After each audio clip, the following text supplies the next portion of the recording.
live, live, live, live.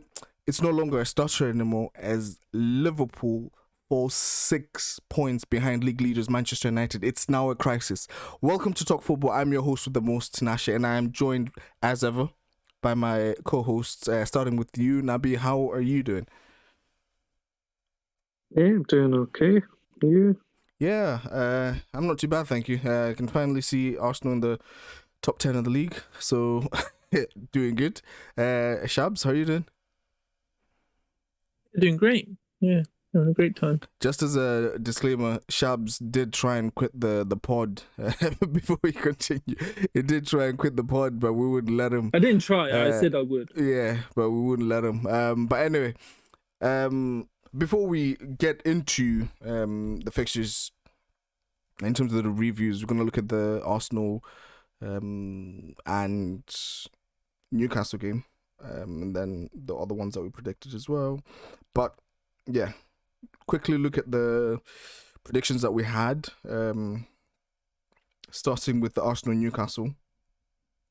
I went for 3-1 to Arsenal, obviously. It was 3-0. Shabs, you went for 2-1. And Adam, you went for 2-0.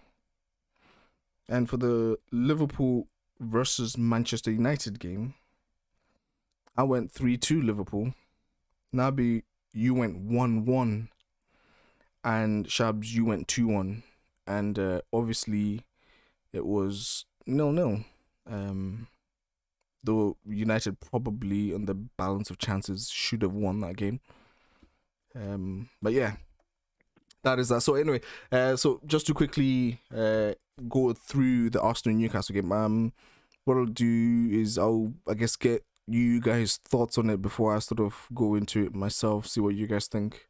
Shabs, do you have any thoughts on the Newcastle Arsenal game? I thought Arsenal played pretty well. Everything kind of went through Smith Rowe again. He's kind of become that important player, hasn't he? For the team.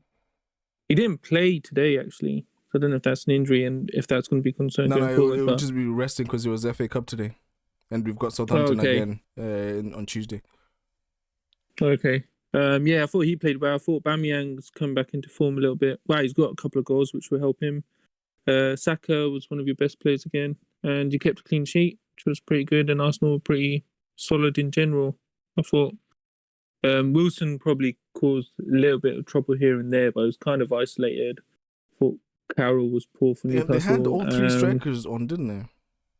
They had. It's one of those things. It's kind of similar to what we're doing at the moment, where they're making openings, but then that final pass or the final couple of passes is what's letting Newcastle down. I thought that was the same against Arsenal, and Arsenal made theirs count. And then once they scored one, you knew it was going to get open enough for Arsenal to score a couple more. So yeah, I thought Arsenal played pretty well in that game. You sound really far away.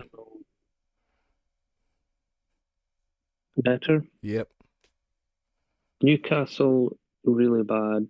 Arsenal, youngsters getting them through, which is an interesting thing that before it was youngsters that were getting them through in the Europa League, and now they put the youngsters in the Premier League who are getting them the points.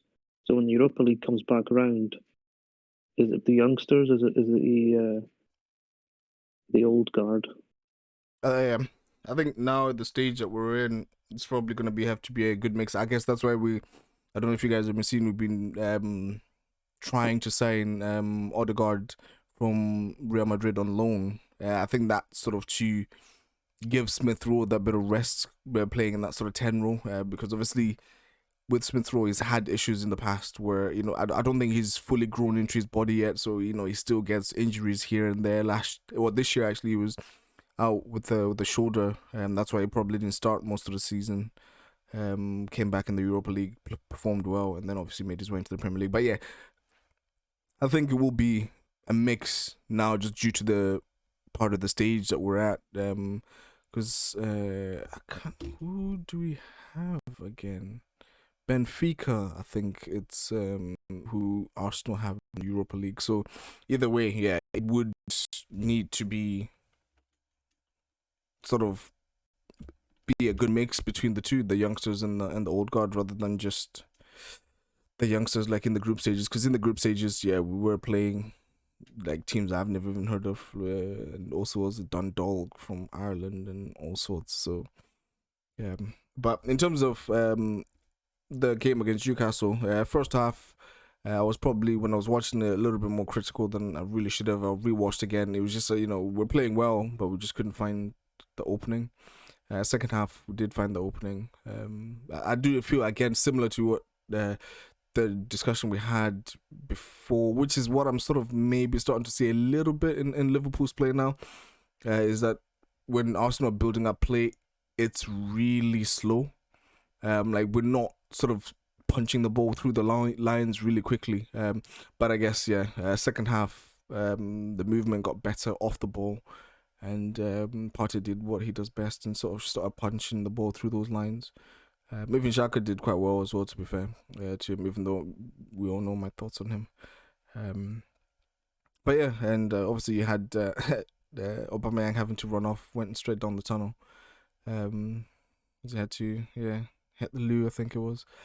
But apart from that, it was a really good performance second half, and first half as well, to be fair. And yeah, I'm just happy, clean sheets and continue moving up the league. Definitely sort of stark contrast to what it was a couple weeks ago, just before Christmas, before that Chelsea game. But yeah, looks like that Chelsea game came at the right time for us. Because I think pretty much from then on, that's when their form dipped as well, wasn't it? So yeah, and we've got Southampton and then United next. So that could be quite interesting, depending on, or I guess for us, on the Southampton game. But yeah. So would you say, Arsenal's aim for the season? I would say make Europe, as in like Europa League. Is that due to the situation you've ended up in? Yeah. Because of the start? Yeah. Like, the only way we can get Champions League now, if I'm being realistic, is if we win the Europa League, and even at that, I feel like that's a stretch. But yeah, I think for me now, the only way the only realistic option for us would be to qualify for Europe. Would that be a season of progress, though?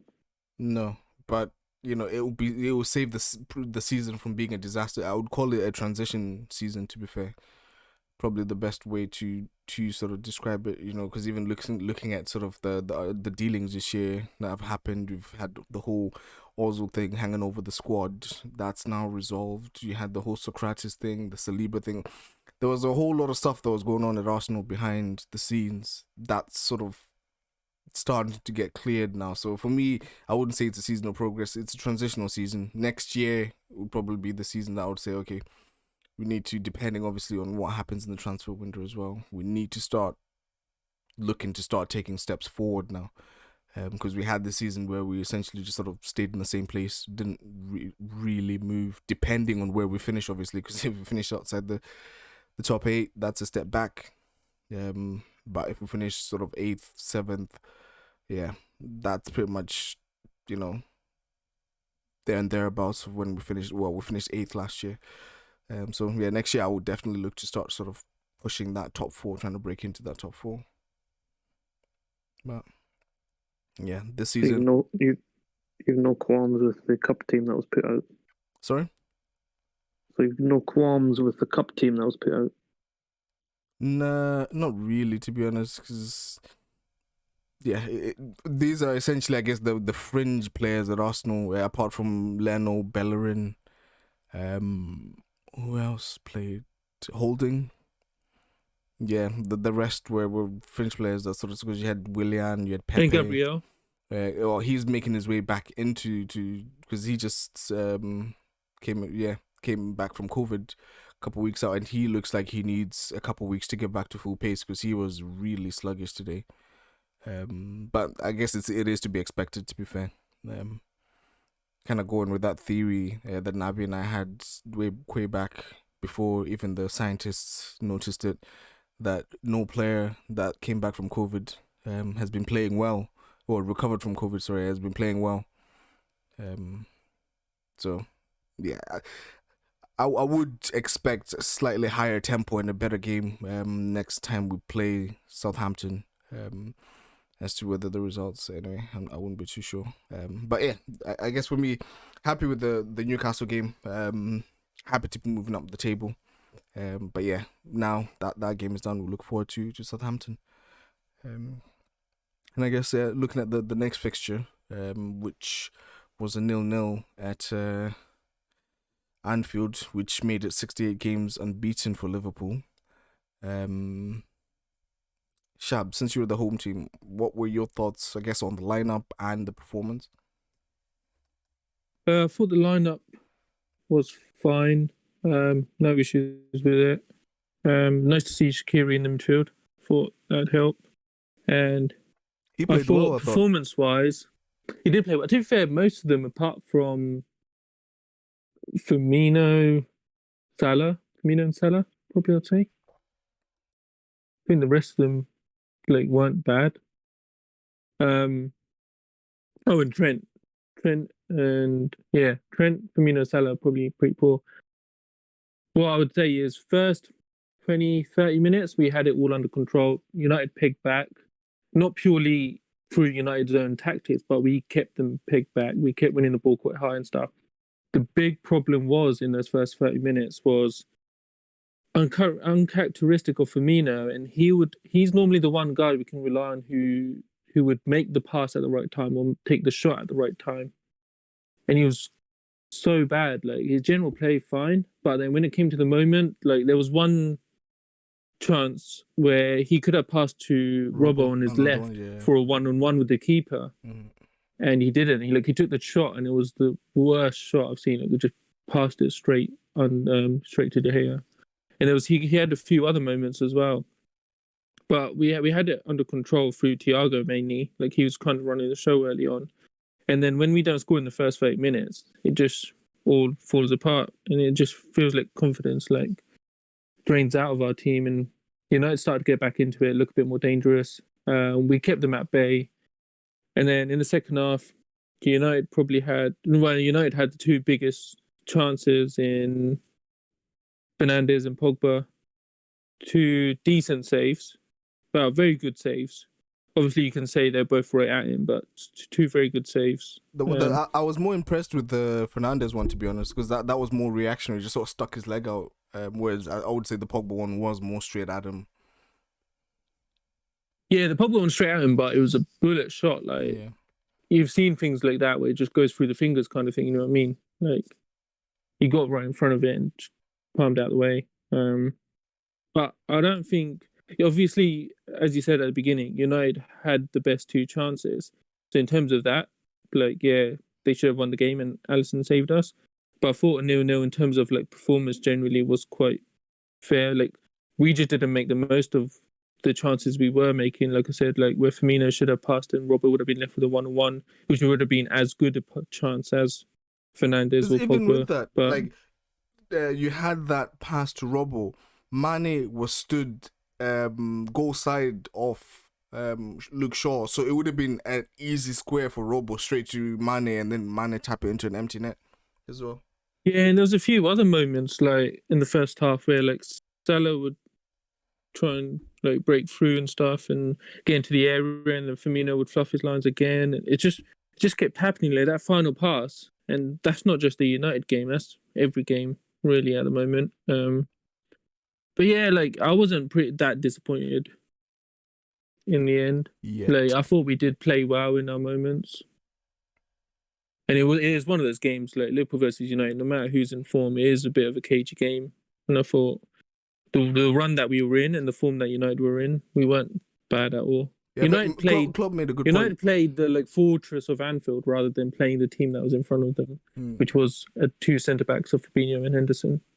I felt like they realised too late that, and I think they were saying it in commentary, United were playing the aura of Liverpool, not the actual Liverpool that was on the pitch, which wasn't technically the best of us. I still think it was a smart play by Ole. Similar to the City game, I guess it now just sort of depends on what happens after, and they won the following game against Fulham. So, yeah, I would say It will look like smart play, obviously. Like later down the line, if it ends up like having them win the league or whatever, then you look at it as smart play. But in that specific moment, I feel like it was an opportunity miss for them to win. Personally, I mean, it's probably a bit harsh because it is Anfield. yeah, And that's what I was gonna say. We had this discussion last pod. We won't get into it again. but it does feel like a bit of an opportunity miss, like not taking advantage of the fact there was Henderson and Trent on that right side of defense and stuff. Like, yeah, but for the team that United still are, with Henderson like, and you'd Trent, think. still with Henderson and Trent, you're not conceding many goals. So, and that would still leave United vulnerable at the back if they were to take you on head to head. You know, you're still not conceding. You're losing 1-0, 2-1 or whatever. It's not like you're leaking goals where it's like, whoa, you need, really attack Liverpool here. I think it would have But been you can open us up. Like if you're like in a European team, like say like the likes of like a Bayern or something. I'm not saying United at that level, but those kind of teams would look at that, and even if we aren't conceding, would look at that as a massive weakness. Yeah, but then those top European teams, your Bayern, they play on the front foot anyway. That's the point I guess Gary Neville was trying to make to Carragher, that United aren't there yet. They're not at the stage where they can go to Anfield and They're play not on the there front yet. foot. Yeah. Well, my point is they're not there yet in terms of they're not there yet to play like Liverpool at our best that in that kind of style, but they're there enough to play Liverpool where we're not actually that good. Nah. Like, in terms of if you look at the Liverpool that was on that pitch, I would say we're there for the taking, really. But then you still have your front. You're just, I guess you're looking at your back four, and you keep forgetting about your because like you're saying, this game Our front three is not scoring. But like you're saying yourself, form goes out the window when in this kind of fixture. So they may attack you, and that still leaves you vulnerable at the back to Salah, Firmino, and Mane. Three of the most formidable attackers in Europe. So, yeah. I don't know. I guess we'll get the thoughts of United fans. Maybe we kind of will never know. But Nabi, what are your thoughts on, I guess, the lineup, the performance, and the result overall? Lineup was pretty much as expected. The only surprise was he put Lindelof in instead of Bailly. But Lindelof actually had a pretty good game. Yeah. Performance, good performance. Disappointing result. Mm-hmm. I think it was an opportunity missed in terms of winning at Anfield and breaking their streak. But I think it's over the top to say it's a missed opportunity in terms of the title. But that's over the top. But definitely a missed opportunity in terms of that was a very good chance to beat Liverpool. And they did create two, like that Pogba chance was the one. I mean, the Fernandes one, you couldn't get the power on it. You was able to get direct, couldn't get the power on it. Maybe this is my bias, but I genuinely feel like, because if you look at that chance again from the angle where it shows you from behind the goal, that was the only option Pogba, because what's his name in commentary? Not in commentary. At halftime, one of the pundits was saying he should have gone across. But if he went across the keeper, I think Souness was saying to go across, wasn't he? Or was it Roy Keane? Keane, yeah, it was Keane. Firmino was there with his legs. That it would have hit Firmino. He would have blocked the shot. Fabinho, sorry, yeah. Fabinho was there blocking the shot. It would have hit Fabinho, and the shot would have been blocked. I think the Fernandes one was probably the better chance. That was a very good save. It's one of those, like, David De Gea is known for that kind of save, using his feet. Yeah. Like the Pogba one, I feel like the only option, I don't know if you saw James Maddison's goal, was just to hit the roof. That was kind of the only option he really had if he wanted to score. Yeah, I think Pogba needed to go near and high. Yeah. That's what that was to literally the only option he had, because to go across, Fabinho would have blocked it. But, sorry, anyway. There was a third chance, which I think was similar to the one that Shia was talking about with Firmino not passing it to Trent, was when Rashford was to Robbo. When Rashford was through against Henderson, and he had Cavani to the left. And he should have passed to Cavani. Run out wide to the right. Fabinho ended Yeah, up coming back, and I know the one you're talking about. Fabinho did really well there. Like Yeah, I know Rashford might have not made the right decision, but to keep up with Rashford as he turned away, And they because pushed him Firmino wide had to as well. turn his body around and pushed him wide and stop the chance for a shot. Yeah. Like, to do all that, like, I thought Fabinho Yeah, did Fabinho's very been well. as good as any of your centre backs, I'd probably say. He's been as good as any of the league centre backs. Yeah. And he's a defensive midfielder. I don't think even that's an outrageous statement. I actually think he's been I think as that's good what as Nabi's any saying, of them. that he's been as good as any of your centre backs.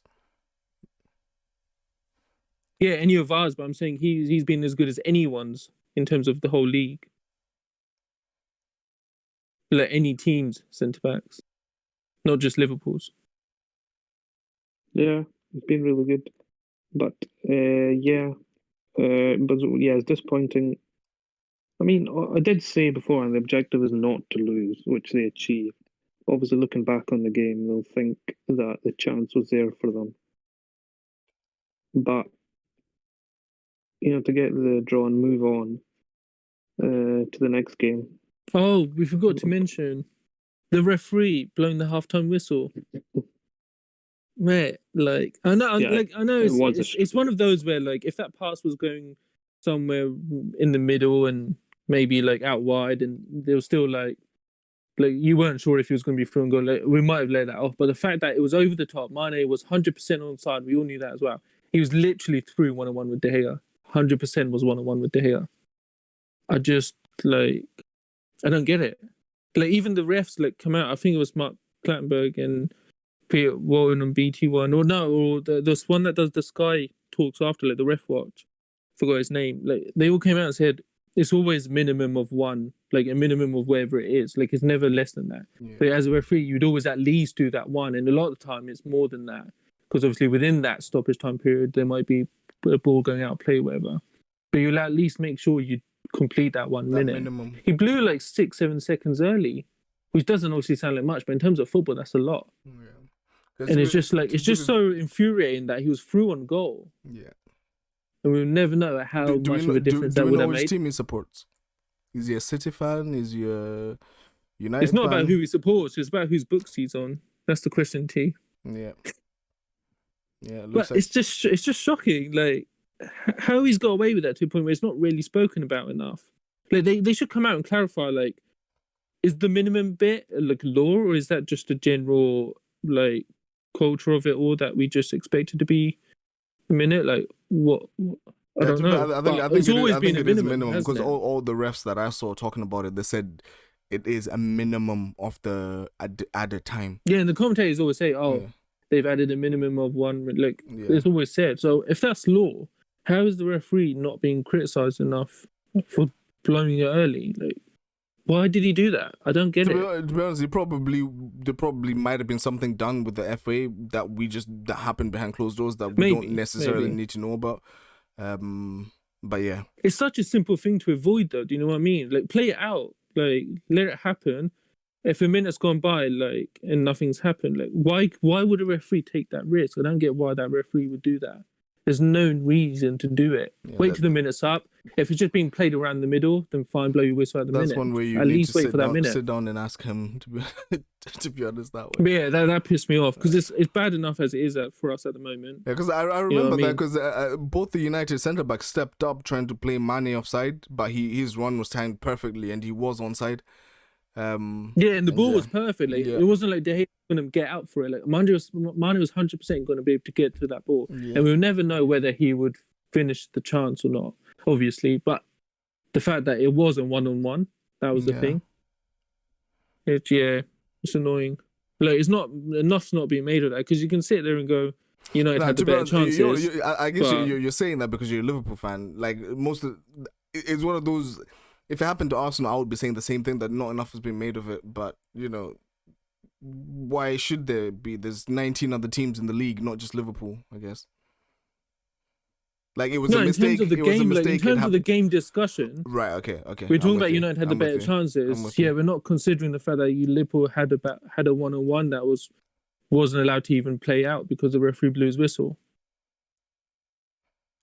I mean, like right now we need those kind of if moments. we're gonna Like we start need that. discussing these things, you know, we could then start looking at potential red cards that should have been but weren't given, referee making an error, it did etc. in terms of whole game Because then the discussions. game finishes and you sit there and you go, you know, his defense was unreal, everyone covered, but you don't sit there and actually go, you know what? If the referee hadn't blown the whistle, we could have been talking about the United events, not taking into account Mane's run and stuff and saying how poor they were in that moment. But instead, we finished the game talking about how amazing they were. And yes, they did well. And to be fair, our defense did very good as well. Like, I thought both defenses were pretty impressive. But that one moment, which could have been a 1-on-1 and a goal, makes the whole situation look like Liverpool weren't able to open United up when we did open them up. Just the referee got in the way. Anyway, And Firmino got in the way. But United. Just one thing I guess I forgot to mention was how good a game Luke Shaw actually had. Yep, he did. Yeah, had a very good game. I thought Maguire had a good. I thought Lindelof was pretty good because I thought the same. I expected Bailly to start because of his pace. But I thought Lindelof actually covered quite well. Wan-Bissaka nearly had a moment where I thought he might give a penalty away. He does his typical lunging in for a ball, and 99% of the time he gets it. But I thought he risked so much in that moment trying to get. He was trying to get that ball with Mane, wasn't it? Yeah. But yeah, I thought both defensives was actually very good defensively. Even Trent, defensively did fine. There was one time Fernandes tried to roll him, go look one way and then go the other way. I don't know. It's what Aubameyang did to Zuma in that cup final. Mm-hmm. So Fernandes tried that on Trent, and in this kind of situation, you would expect Trent to be poor, but he did fine. So defensively, Trent wasn't actually that bad, and both centre backs pairings on both sides were actually very good. So I thought both defenses were as good as each other, in my opinion. Indeed, I completely agree. That was the scoreline there. 0-0. And that's I guess in the pod, right? looking forward from that, moving on the I guess looking at the bigger picture, it was a better point for United than it was for Liverpool, because then United then went on to beat Fulham, which was the next fixture. Come on, you have to give me credit. That was such a beautiful segue. Like, it was very seamless. Fabulous. Very good. Went on to beat Fulham. With this game, I do see a little bit what this made me realize what Shihab was talking about, that United get a lot of luck along the way as well. But I guess you do need luck as well at times. Was the first goal that you conceded? I don't know what Areola was doing. The keeper Areola. Oh my days! What? I honestly don't know what he was doing. Here you go, Cavani. Tap that one in. He literally just put it at his feet. But former PSG to former PSG. Yeah, you know how it is. Yeah, just setting his former teammate up. But apart from that, to be fair, United did do well, and Pogba came back with an absolute beautiful screamer, left foot as well, outside the box. He's been in top form recently. Nabi, I guess, again, lineup and performance as well as result, because you were pretty confident about this game even beforehand.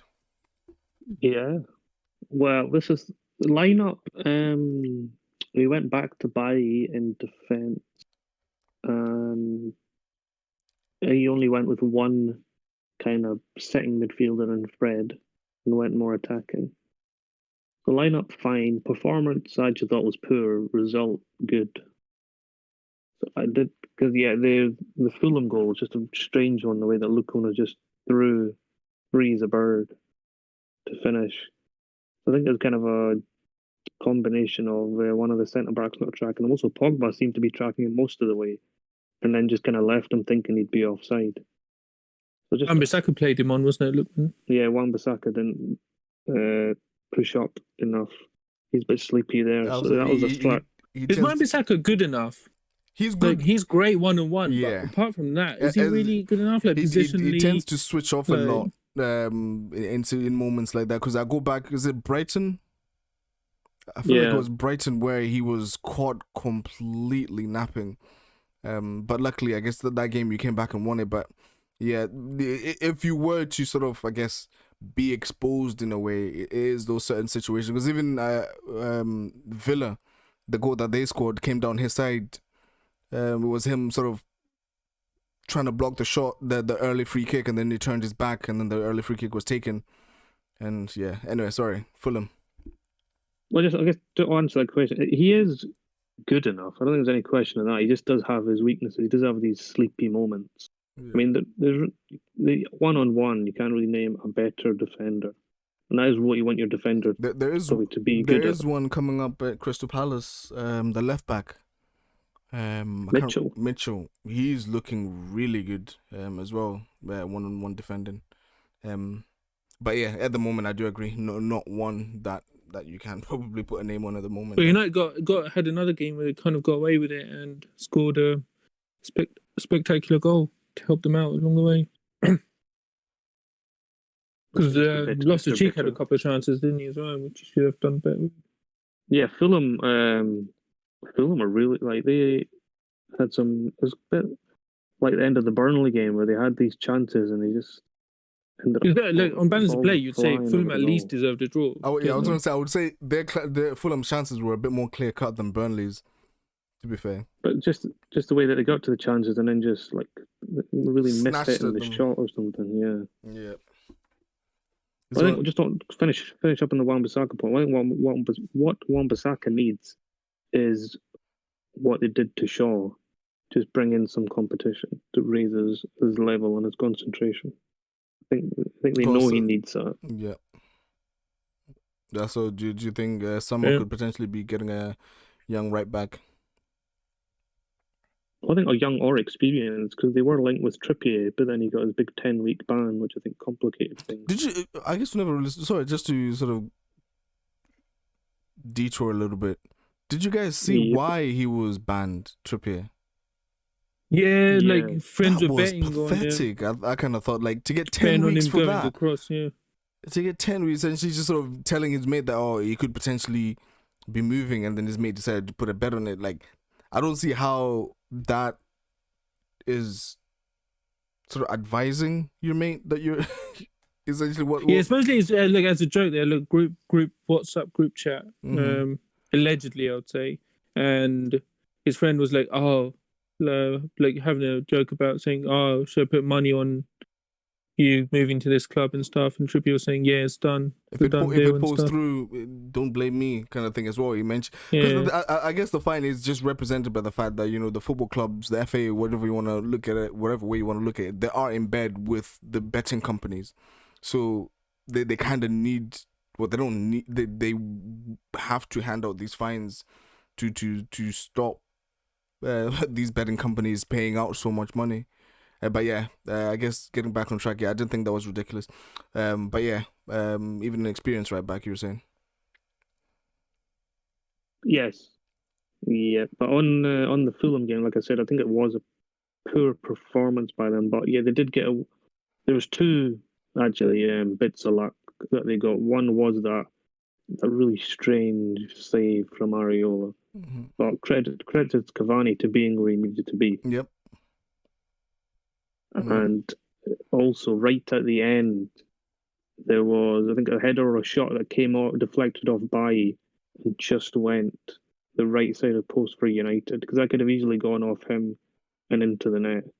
So I think that was probably a bigger bit of luck that the deflection didn't go into the net. But they're doing what they continue to do.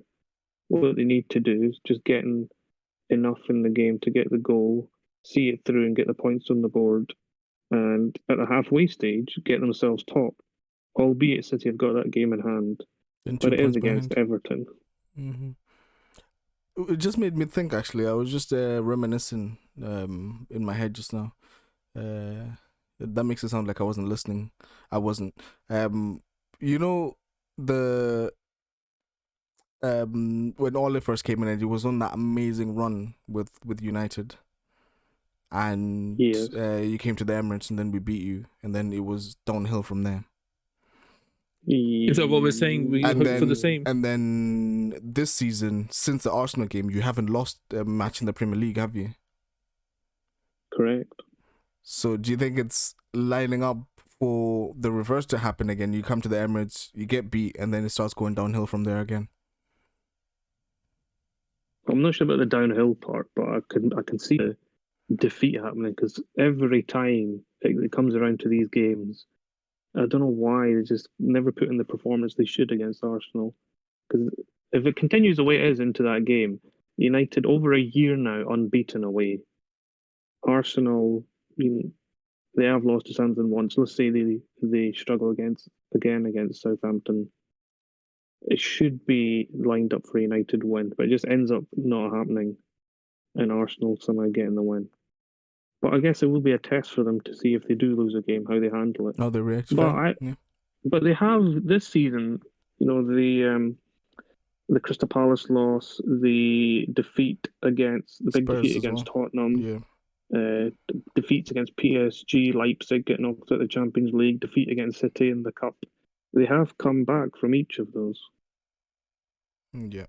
No, that's fair. That's fair. There is sufficient evidence to suggest this season that you can bounce back from that and stay on course. But yeah, I guess now as we're sort of approaching the end, we've left a good half hour to sort of discuss the main game that we wanted to chat about. I did mention earlier that Liverpool went 68 games unbeaten at Anfield, and that came all crashing and burning down against Burnley. Superb performance from Burnley. And I must say, though, a very soft penalty, I thought. Barnes tucked away, and Burnley took the 3 points down the road. Shihab, what were your thoughts on, I guess, the lineup in terms of I was going to say in terms of your thoughts on performance? What were your thoughts on the lineup and on the performance, I guess? Lineup wise, I didn't like the fact that Origi started. Right. Okay. Can I ask a question? Can I ask you? Does this now have anything to do with the fact that he missed an absolute sitter? Now you're saying no, because on the group chat when Robbie mentioned that Origi starting, I already mentioned at that point Origi shouldn't be starting. Right. Okay. Fair. I didn't read it again. Oh. So yeah, I did mention. I don't know if Nabi read it, but I did mention that. No, I believe you. I was just saying that I didn't mention. I believe you. I was just saying I didn't read it. Sheep hates Origi. He's a cult hero. My point is, I don't understand why. No, wait. It's like the Arsene Wenger thing. Remember when Arsene Wenger stayed too long, and everyone's saying you can either leave a hero or you stay long enough to become what did they say? The villain. Yeah. That's what Origi's gonna end up. Like he could have left after the Champions League win, or even like now he could leave, and he'll leave a legend, a hero. He got the Barcelona, Liverpool fans will love the him. Champions League final, but he can end up staying long enough, miss more sitters like that, and end up being a villain in the club, and people forget about all the great stuff he did. Yeah, and I don't want it to be like that because he's not good enough. That's the problem. We are fickle. We do, yeah. I do see what you're saying. That's a fair point. But yeah, I did expect Firmino to be benched. But I thought I didn't think Origi would start. I thought he changed a bit too much in the terms of the lineup. It was good to see Matip back. I actually thought he played really well, Matip, in general. So it was good to see him back. Hopefully he can actually play more than one game before he gets injured again. In terms of the game, it was one of those games very cagey, and they generally are with Burnley. It just makes it seem worse because of the run that we're on, if you know what I mean. Mm-hmm. Like, if we had this cagey game like this coming up to it, but we had wins along the way, you just sit there and it's like, it's just a cagey game against Burnley. It can happen. I've got a question. The problem was Origi missed the one chance we did make in the first half. And we probably, like, in my opinion, we probably would have gone on to win it had he taken that chance. And we wouldn't be sat here talking about the end of the run and such as football. He didn't. So now the question is it time up for Klopp? No chance. Our games have been fine margins. Like, I know the performance hasn't been great, but it's been very fine margins in every game, and it's just not happening. But to say time up for Klopp, yeah, no chance. Does he wonder why he played Jota in that pointless game? That Do must I keep wonder him why? up at Does night. he wonder why? No, I don't think it does. But I think what does frustrate him is he knows he needs a defender. I don't know if you've heard, but he did mention like how he did ask for a defender, and obviously they're saying they can't give him one. You think Like there was a dig the at the board? FSG. You think he's showing frustration at the board? A little bit, like in his press conferences when they mentioned about transfers and stuff. Now he said it's not his decision. It did seem like there was a bit of frustration there as well. But it's also well known that it's not his final decision. Like it's always been known that it is like the whole process and it's committee and all that kind of stuff. Like it's never just down to Klopp about transfers. So I don't read too much into that, but he did seem a little frustrated on those kind of things. But yeah, like I say, it's one of those games. And then I've got one question actually though, because we did play bad, so there's no point even saying about that. And we can talk about the ref decision in terms of how soft was that penalty? Is it clear? I thought Was it it was a clear soft, penalty? Was personally. it questionable? Because you see It kind of Barnes, landed on. Barnes, I thought, put his right leg out into Alisson and then went I over. thought he did. Yeah, but obviously, what can we say? The Mane had a shot, and I'm always wondering, like, should that be penalty? I don't even know if you guys remember it. Like Salah passed it across inside the box. Mane took a first time shot and blazed it over, but the player tried to slide in front of him. In his follow through, took out Mane. Okay, that's a very good. Do you know that I've always wondered this because it happened in Arsenal's game against Southampton today as well. I can't remember who it was who took the shot, but it's like the player comes in well after the ball, the action has been completed, a shot, a pass, whatever it is, and fouls the player who's just taken the action, but the referee doesn't blow the whistle for a penalty. I've always wondered what it is. Is it because why. the ball has already gone out of play? Is that what they're saying? No, Because but then I don't feel like that's the ball. case, then You can say the ball was out of play. If that's the case, then why do players get booked when they're going down the tunnel because the ball's out of play? True. Like I don't know. But yeah. But like that player obviously tried to slide in front of Mane. Mane took the shot. Yeah, and he in his challenge he literally wiped out Mane. So what makes it not a penalty? Like, I would always want to understand why are those not penalties? I've always wondered that as well. To be fair, that's very. Shouldn't VAR, like if it is about the ball being out of play, because the ball out of play doesn't stop cards being given. But exactly. It would stop a penalty being given. Like if they're saying the ball's out of play, then there can't be a penalty.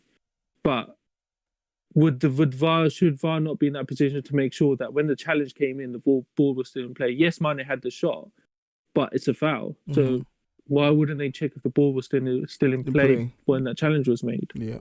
Like, what is it about this rule that they can't do that? It's just, obviously clutching at straws a little bit. But I've seen that a lot in games. I've seen that a lot in games. You just sit there and go, why is that not a foul? You watch the replay, he took the shot, he blazed it, but the player literally wiped him out straight after. Like anywhere else on the pitch, that's the obvious foul. Like referee blows his whistle instantly. So it'd be good to understand what it is. Like, is it because the ball's out of play already? But I don't feel like it's easy to just see straight away. Like, I don't think you can be confident that the ball was already out of play by that point because the tackle happened instantly because he tried to obviously block Mane's shot. But yeah. It was pretty poor. Nabi, you had something to say? That's it. Well, I mean, I think that probably is our rule or some written guidance on why it's not given. But it probably is because the shot's been taken, the ball's gone out. Because I know you might say if he's in the middle of the pitch and he makes a pass and then gets tackled, it's given as a foul or played on, and then he could be booked later. But I guess in that sense, the player's probably booked because the player that's fouled could still have an impact on the play if he wasn't fouled. Whereas here, once the shot's been taken, he's not really stopping him from the play.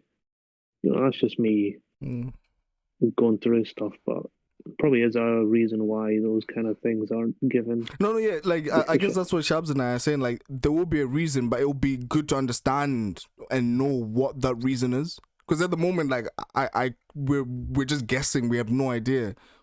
Which yeah, I guess is the frustrating part, because if you don't have an understanding of what the rule is, you start to then question, then why is it not a penalty, or why is it not a foul? Well, this is an interesting maybe segue into I was thinking, I know what you're going to talk about. a law that is there, but should it be? The offside. Man City's goal. Yeah. Yes, the offside. So just before I'll let you jump in. I'm just gonna mention I got a message from a regular guest and good friend of the pod, Corin.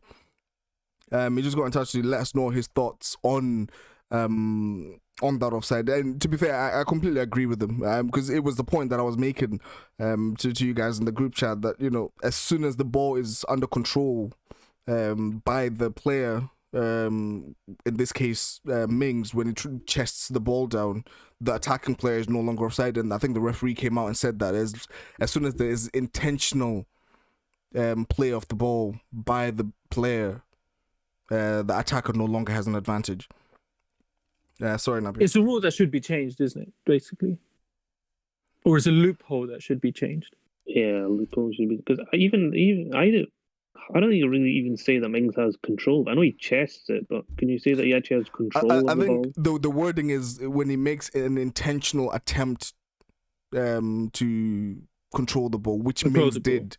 He intentionally tried to control the ball, which then means that Rodri is no longer offside and is getting advantage. Like, massive loophole, though. Yeah. Yes. Like now all players, clearly Mings. Mings came out and said he had no idea. Yeah, you could literally just sip. To be fair, bottom line is, I think we all agreed on this, that Mings should not have done that in the front. He should have just cleared the ball.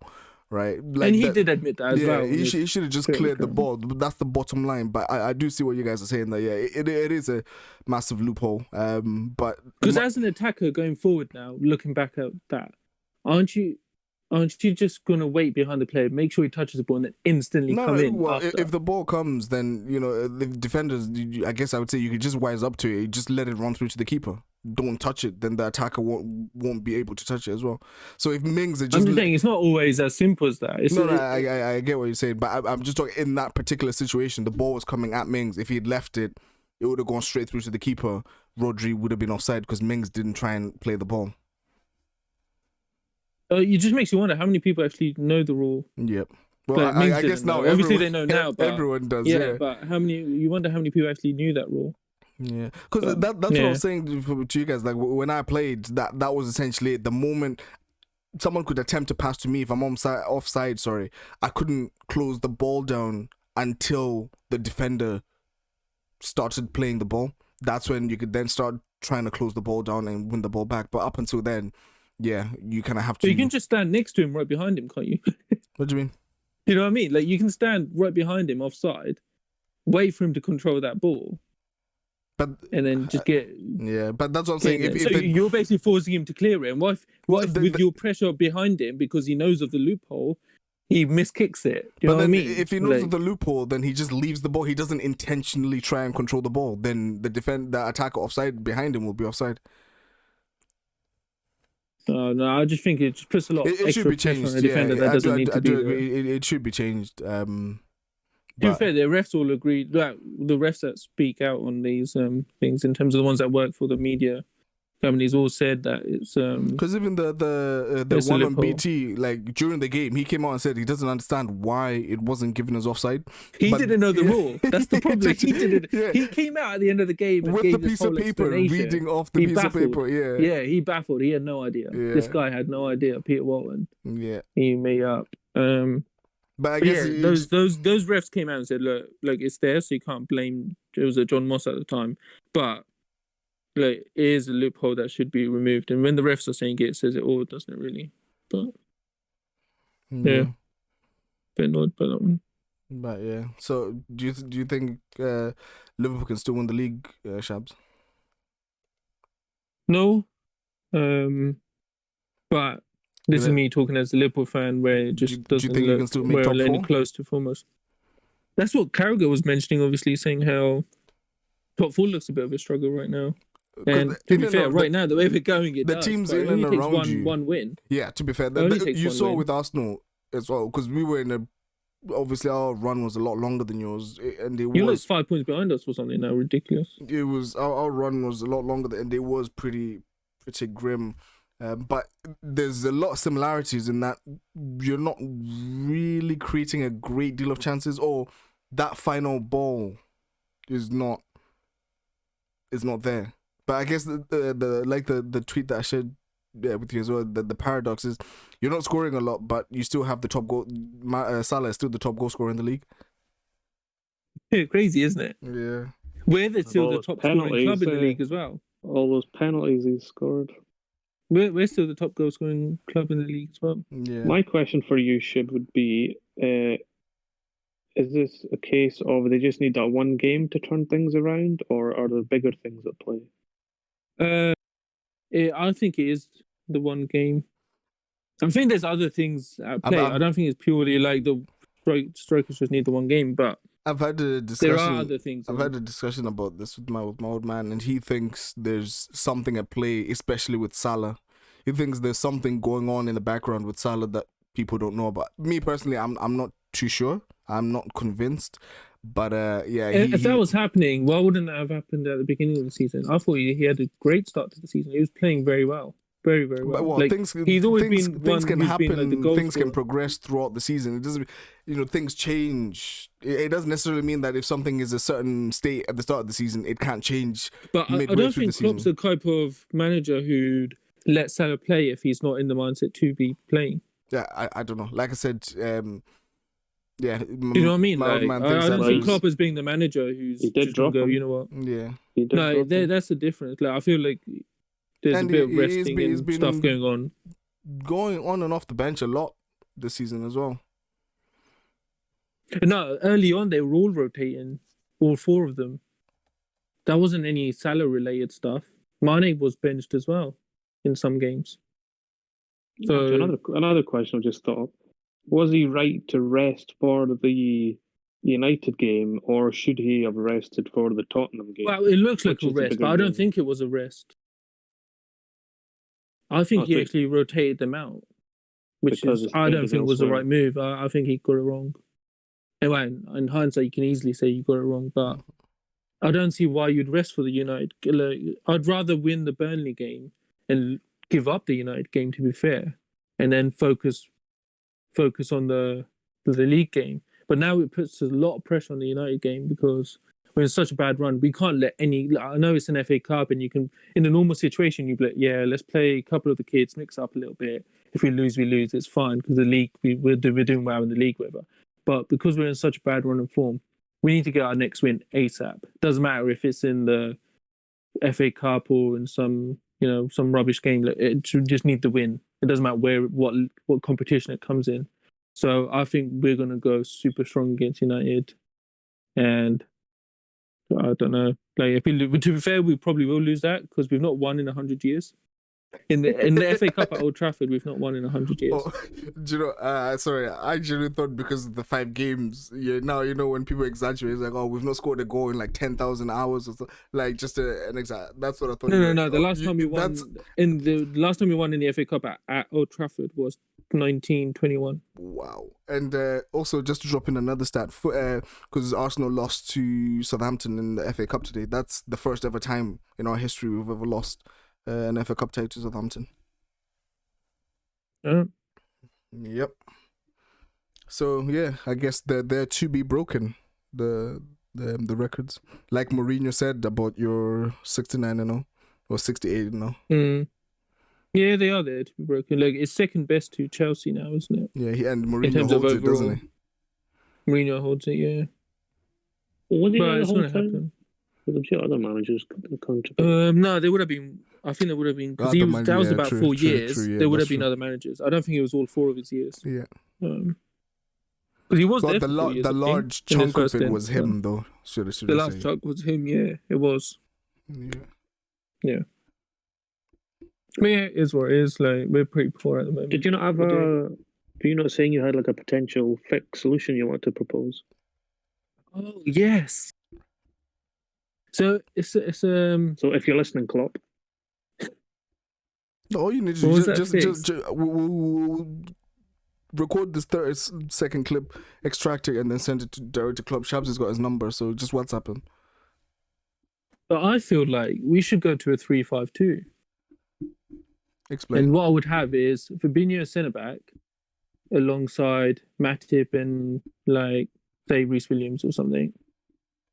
Push the two fullbacks massively forward. Let them basically say you hardly have any defensive duties, and then have two up front of Mane and Salah because Firmino's struggling.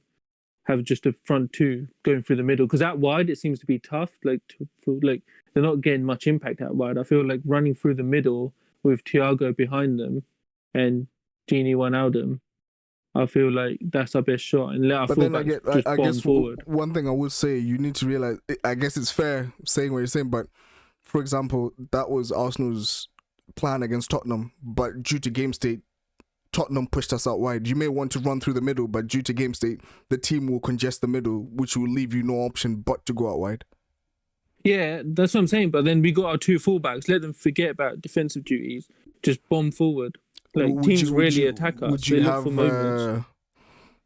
I don't know, say Gini, if he's in part of the midfield, drop and in. have Thiago a bit further up. Gini And drop put in. Gini in a 6. Drop in to form a 4 at the back if you're defending. If you're telling the wing backs that they shouldn't have any defensive duties, it means that you still need to have the 4 at the back. A lot less. Right. Okay. Like they're always going to have defensive duties. I don't think you could ever avoid that, but a lot less compared to being in a back 4. Right. Okay. And then have Gini just sat in the 6 kind of thing. He actually does all right for us in the 6 sometimes. And then let Thiago play behind the strikers a little bit. Just push him up. Instead of finding that killer pass through the midfield to one of the other midfielders, let him find the killer pass to the strikers. If you know what I mean? Yeah. That's one option. That's one option I have that he should try. The second one is working out. Maybe it's more beneficial. We might lose a bit in the defense by putting, let's say, for example, have Matip and say Nathaniel Phillips. So that's our centre back pairing, which is weaker than having Fabinho and Matip. But if you then can put Fabinho in the defensive mid, that would make everything else going forward much stronger. And I feel like people forget that part because people always, like, I've seen a lot of discussions about, what's the problem with your attack? And like people say all the defense and about Van Dijk's missing, but it's your attack that's not doing well. And I'm like, the people forget the fact that Fabinho is one of the best DMs in the Premier League, and when we haven't got him there, he would make a bigger difference being in defensive mid than he would be being in our centre back. How so to the attack? I think we need to find a way to get him back into defensive midfield. How so to the attack? Because he's our first line of, like, he takes out all the plays, like he puts the pressure on Thiago can't do that work defensively. He's just not good enough. He's more of the on the ball type. Like he does stick his foot in and stuff. He is aggressive. It does give Fabinho is probably the best or one of the best defensive midfielders in the league, and we haven't got him there.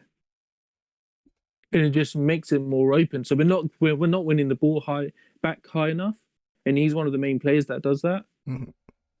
And then it puts less focus on Henderson as plays like that being defensive, so they can push even further forward and try win it even higher. And it just pushes the attack forward. People feel like the attack just means the front three, and why are we talking about the defense affecting the attack? And it's like, no, there's a lot more to it than that. And Van Dijk's one of our best, like, say, kind of like playmaker type players, where the amount of times he used to ping a ball forward up to one of the attackers and find them, like a Mane or Salah. I'll quote and we've lost that as well. I'll quote Arteta after the Liverpool game, when you have one of the best centre backs, it's passing the ball cross field 60 yards to drop at someone's feet. You know, it's that wasn't a Spanish accent, was it? I don't know what that was. No, I don't know what you're trying.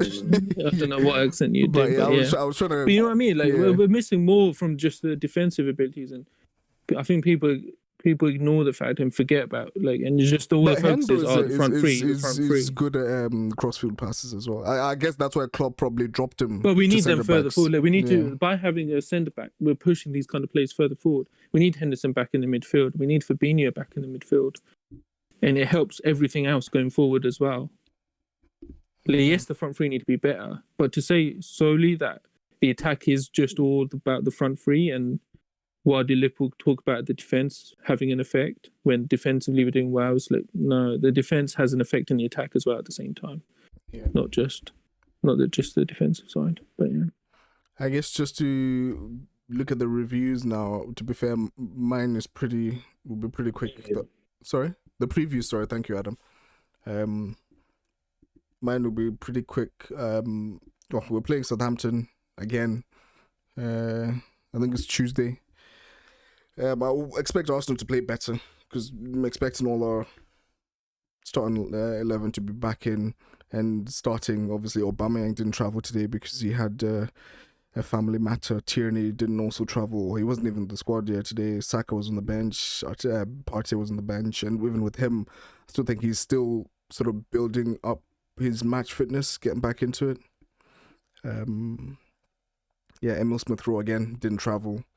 Not that by saying that, I'm not saying I'm expecting it to be easy. I'm just saying I'm expecting a better performance from Arsenal than we saw today. So there's no worries from today's game, taking into account some of your big names are missing. Yeah, for me, I'm not obviously disappointed to be out the cup. But yeah, it's not like where I would be sort of panicking, because the thing is, in terms of the pattern of play, attacking wise, we've seen that with the players that can do it, it happens. But with the players that came in today, it didn't happen at all. And I can't believe Willian still hasn't scored a goal for Arsenal. But yeah, it still hasn't happened with the players that came in today. So yeah, I do expect that, once the players start again, we should get a better performance. And again, similar to Naby, with his United stance at the moment, I would rather just, in terms of the league, I don't want to lose. Even if we play poorly, I would be happy just to walk away with the draw rather than a loss. Especially leading into the United game at the Emirates. Not sure if you guys have any questions. No, I think your big names were missing, and players like Smith-Rowe kind of today shows the influence that he has right now in the team. So I would expect a different Arsenal, but I also think it'll be a very tough game. Very tough game. It should be quite entertaining. Both kind of like press and high energy. So both good passing teams as well. So we'll see. Yeah. And Naby? Well, United have got Sheffield United at home, which easy. I don't want to say easy, but easy. Well, you do want to say easy, don't you? Yeah. The way he's like, I don't want to say it, but I don't want to say easy, but like on form, the team at the top against team at the bottom. Yeah. I mean, Sheffield United will probably make it difficult, but if United continue the way they are, it should be able to get the win. Yeah. Yeah, it should be easy enough for you guys. How are you feeling, Chefs, with Tottenham now? Wow, Tottenham away. We can't beat a low block, and what are they best at? Counter-attacking. Yep. Great. I am looking forward to this fixture. We are going to. I guess I should ask. What will you be? I guess you'll be looking for a reaction from the Burnley game. Well, I'm looking for a reaction tomorrow. I was going to ask, do you think they need something tomorrow to go into the Tottenham game? Yes, 100%. 100%. Yeah, I think the whole club needs it. The fans. I think if we lose tomorrow, it just makes it even worse building up to that Tottenham game. So I think we need a reaction tomorrow. Even if it's like a 4-3 loss, like something like that, where we've scored goals and we're threatening, I even think something like that would help. Losing, let's say, 1-0 to United will be even worse. Just to get back on the score sheet, I guess. Yeah, scoring goals and stuff. Yeah, we do need to. Because I think United will still put out a strong side as well. I think we would definitely put out a strong side. I think United will go quite strong as well. There'll still be it's not like we're going to be up against a weak United defense. Like obviously you can count out when we played Villa under 18s, and it won't be like that where you can just go out. They just played a rubbish team, so that's why they've scored goals. I think it will be a big test. So if we can get goals and stuff, then they needed. I think it'll really help us. The sooner the better, because as a striker going longer and longer, it starts to play on your mind a little bit.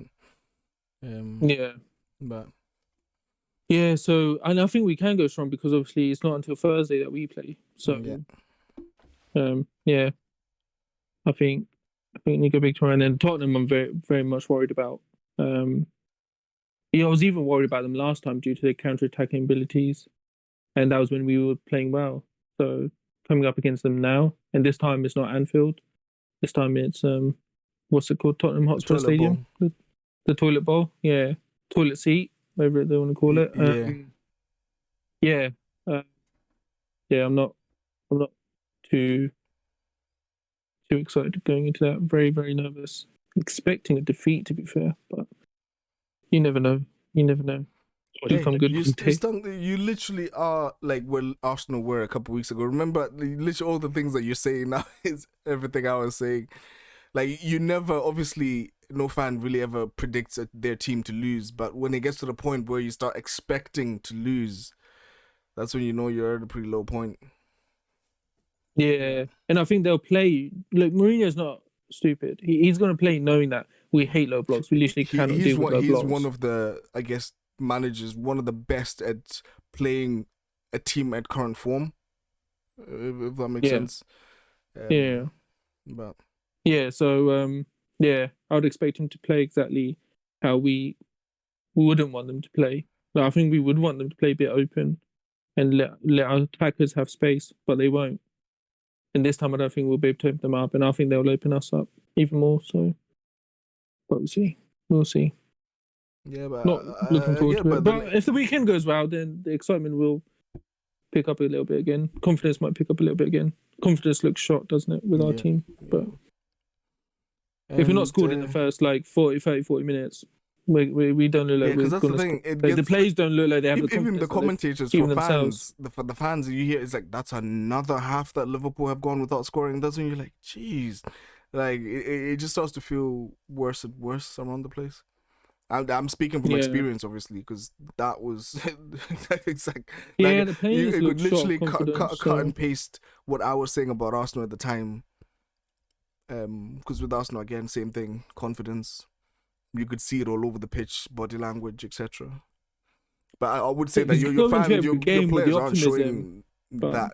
To be fair, they're still sort of walking around with their chest high. I suppose they are champions. They should do. I don't see how it could drop that much. Like, they must still have the belief in themselves, like as footballers, as what they've done in the last 2-3 years. They should have the belief in themselves. So yeah, you can hope they can pick up again. Well, we'll lose on the weekend, and then we'll see what happens against Tottenham. And on that low point, we shall conclude this episode. We'll jump back on after the next game fixture, and and our completely forgotten mention at the top. As usual, our socials will be in the descriptions below, our Facebook, Instagram, and YouTube. So please make sure you like, you follow, and you interact. Thank you very much for listening. We've been Talk Football. Tonan.